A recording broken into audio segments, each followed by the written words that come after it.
अस्सलाम पाकिस्तान, खास तौर पर शहरी सुन के अवाम, जैसे कि आप देख रहे होंगे कि भाई ने कुर्ता शलवार पहना हुआ है। इसका मतलब है भाई ईद की नमाज पढ़ के आ रहा है, और ईद की नमाज पढ़ने के बाद मतलब ये कि रमज़ान ख़त्म हुआ और खालिद मकबूल अब दोबारा तुम्हारी मट्टी पलीत शुरू होने वाली है। वैसे तो मैंने रमज़ान में भी कोशिश की कि मैं तहम्मुल का मुजाहरा करूं, मगर तुम और तुम्हारे हमनवा कोई ना कोई काम ऐसा कर देते थे कि जो मुझे मजबूर कर देता था कि मैं बात करूं। हालांकि हकूकुल इबाद करना भी मेरा फर्ज है, और हकूकुल इबाद का बहुत बड़ा हिस्सा यह है कि मैं कौम को आगाही दूं कि तुम और तुम्हारे लोगों ने किस तरह शहर को बर्बाद किया है, हैदराबाद को बर्बाद किया है, शहरी सिंध को बर्बाद किया है। खैर, कराची वालों, हो गई सहरियां, इफ्तारियां हैं, जीडीसी की फ्री, बन गए बेवकूफ, बकरे खा लिए, 5,000 बकरे दिखा के 500 बकरे हो गया, मतलब दिल भर गया आपका। अब हकीकत की तरफ आते हैं। हकीकत कुछ यूं है कि इस दौरान एक्निक ने 1300 बिलियन का जो है ना मुसव्वदा अप्रूव किया है। पता नहीं कितने प्रोजेक्ट गए थे, उसमें 13 प्रोजेक्ट कहने को आ रहे हैं, और उसमें सबसे बड़ा जो प्रोजेक्ट है वो 500 बिलियन का पंजाब के अंदर एक हाईवे है, मोटरवे है। सिंध गवर्नमेंट को भी फ्लड रिहेबिलिटेशन के लिए मजीद 22 अरब रुपए दिए गए हैं, 88 पे चले गए हैं। चलो अच्छी बात है, रेलवे को दिए गए हैं, अच्छी बात है, सुपार्को को दिए गए हैं, पिशावर को, केपीके को 50-50, 60-60, 70-70 बिलियन रुपए दिए गए हैं। मगर आपको क्या मिला है उसमें? ठेंगा।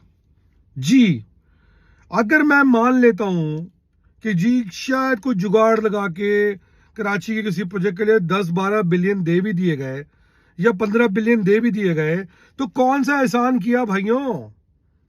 तुम लोग लगे हो इफ्तारियां खाने में, मुफ्त की लाइनों में लग के सेरियां फोड़ने में लगे हुए हो, और 12 बिलियन के करीब भी नहीं, मैंने जो खबर आ रही है वो आपको नहीं दिया गया। इतने बड़े शहर को जिसमें 3-3.5 करोड़ की आबादी है, पाकिस्तान का 15 से 20% रहता है, मुल्क को 55 से 60% कमा के देता है, जीडीपी 50-55% देता है पाकिस्तान की, एक्सपोर्ट 50-55% देता है पाकिस्तान की, उसको पाकिस्तान के जो बजट है इसमें से 1 से 2% भी नहीं दिया गया है। ये औकात है आपकी, और आप लगे पड़े हुए हैं। वो कहते हैं ना, जब फ्रांस में इनकलाब आ रहा था तो फ्रांस के महाराजाओं से किसी ने पूछा कि भाई लोग भूखे मर रहे हैं तो क्या करें, उनको उसने कहा उनको पेस्ट्रियां खिलाओ, उनको केक्स खिलाओ। इधर क्या हो रहा है? इनको सहरियां खिलाओ, इनको इफ्तारियां खिलाओ, इनको मुद्दे से हटा दो।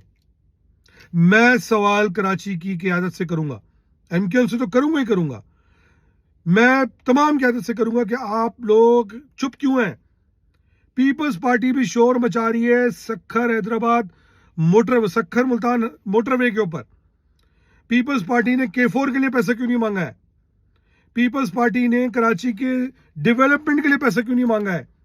ये मेयर कराची जो शोर मचा रहा है कि 100 बिलियन लेके आ जाओ गवर्नर सिंध के पास से, कह रहा है ओ भाई तू जा बिलावल को बोल, तू जा जरदारी को बोल कि कराची के लिए 100 बिलियन दो। तू मैं गवर्नर को बोल रहा है, गवर्नर भी उसको घुमा रहा है कि मैं लिख दूंगा। ऐसा थोड़ी होता है भाई। प्रोजेक्ट्स बनते हैं, आइडेंटिफाई होते हैं, प्लानिंग कमीशन में जाते हैं, पीएचडी में जाते हैं। अब्बा जी का राज है। मतलब गवर्नर सिंह ने क्या समझा हुआ है कि वाली शिखानी बैठा हुआ है इस्लामाबाद के अंदर, जो उसको 100 बिलियन का चेक काट के दे देगा और देगा जो भी। तो बॉस क्या मजाक लगाया हुआ है यार, क्या मजाक लगाया हुआ है।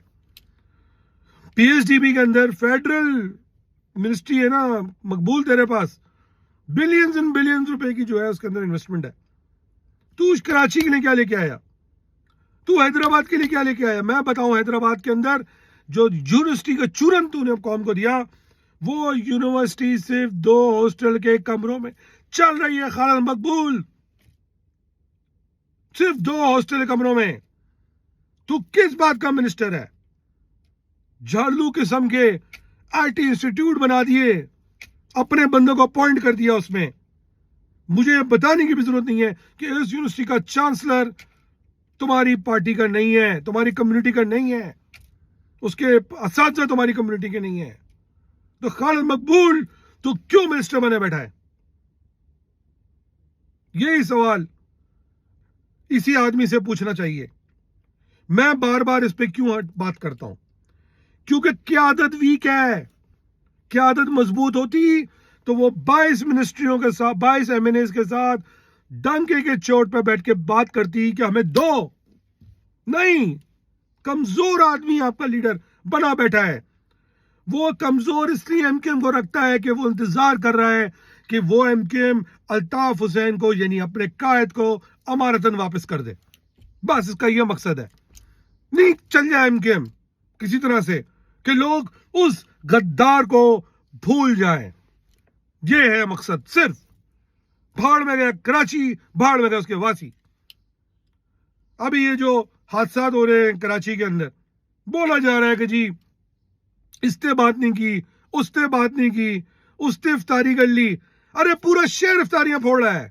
अगर किसी एक आदमी ने कहीं इफ्तारी कर भी ली सिर्फ इसलिए कि दो कौमियतों के दरमियान हम आंगी कहता हो, तो बुराई क्या है? उसको इस्तेमाल कर रहे हैं।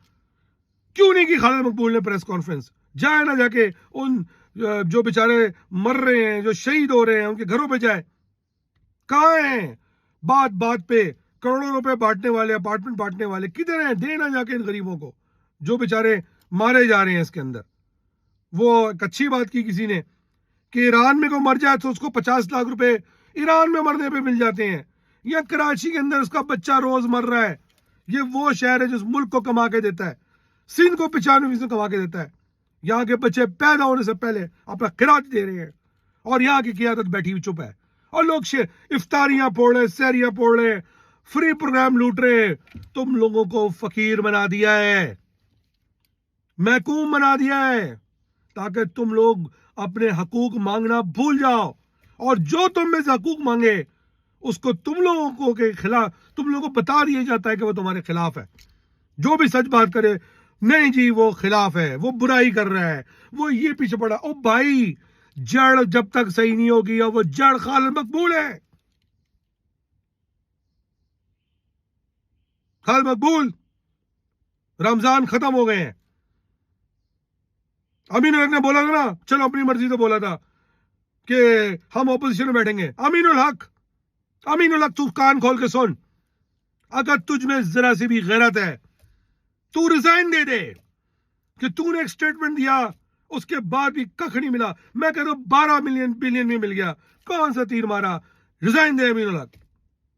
तू बानियान है एमक्यूएम में सब कॉल तेरे। ओ भाई, तूने चीफ क्या किया है? घंटा चीफ किया तूने। कोई और गैरतमंद होता, अगर तू कॉर्पोरेट सेक्टर में होता, तुझे तेरा करियर खत्म हो गया होता। खालिद मकबूल, मैंने पार्टी को यूनाइट किया। पार्टी किसने यूनाइट की सबको पता है। तूने क्या चीफ किया है? घंटा चीफ किया है। यह है क़यादत। आप कराची वालों, मैं एमकेएम के वर्कर से बोलता हूं, दिल पे हाथ रख के बोलो, खुदा को हाजिर नाजिर जान के बोलो। अभी तो पाकिस्तान में रमजान भी होंगे आज, कि क्या ये क़यादत खालिद मकबूल, अमीन उल हक, जो आज तक तुम लोगों के लिए किसी की जेल में नहीं गए, मोबाइलों तक में नहीं बैठे इतने सालों से, कैसे हो सकता है कि इन्होंने कोई सोबतें बर्दाश्त नहीं की है?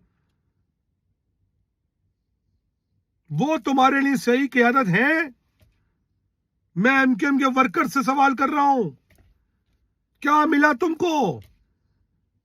ज़कात, फितरा, मुफ्त की सहरियां, इफ्तारियां, इसके लिए तुमने इतनी कुर्बानियां दी थी।